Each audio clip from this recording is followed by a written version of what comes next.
आता पाहूयात महत्त्वाच्या टॉप 9 बातम्या। आज पुणे, सातारा तसेच साताऱ्यातील घाट परिसर, सांगली, कोल्हापूर आणि धाराशिवला हवामान खात्याचा येलो अलर्ट आहे।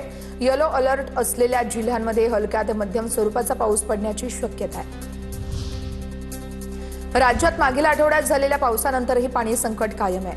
2655 गावपाड्यांना अजूनही 790 टँकरने पाणी पुरवठा होतोय। पाऊस लांबल्यास राज्यामध्ये पाणी संकट हे आणखी भीषण होण्याची शक्यता आहे। राज्यात लवकरच ई-बाईक टॅक्सीची सेवा सुरू होण्याची चिन्ह आहेत। ई-बाईक टॅक्सीला प्रवासी संवर्गातील नंबर प्लेट लागणार आहे। त्या संदर्भातली यंत्रणा नॅशनल इन्फॉर्मॅटिक सेंटरने तयार केली आहे। या यंत्रणेची चाचणी सुरू आहे। लवकरच नोंदणी प्रक्रिया सुरू होणार आहे। नीट यूजीची परीक्षा पुन्हा घेण्याविरोधात दाखल केलेल्या याचिका सुप्रीम कोर्टाने फेटाळल्यात।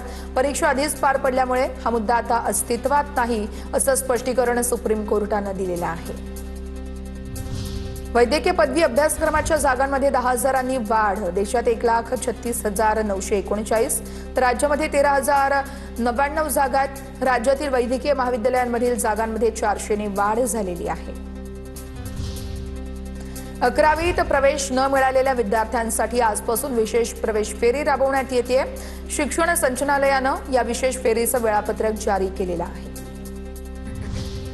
वरोरा तालुक्यातील फत्तापूरमध्ये मोठ्या प्रमाणामध्ये अवैध खनिज उत्खनन झालंय। महसूल मंत्री बावनकुळेंकडून कठोर कारवाईचे आदेश आहेत। रॉयल्टीच्या 5 पट दंड आकारण्याच्या सूचनाही देण्यात आलेल्या आहेत। ओडिशातील जगन्नाथपुरी येथील भव्य रथयात्रेला सुरुवात। रथयात्रेचा हा भव्य सोहळा 24 जुलैपर्यंत चालणार आहे।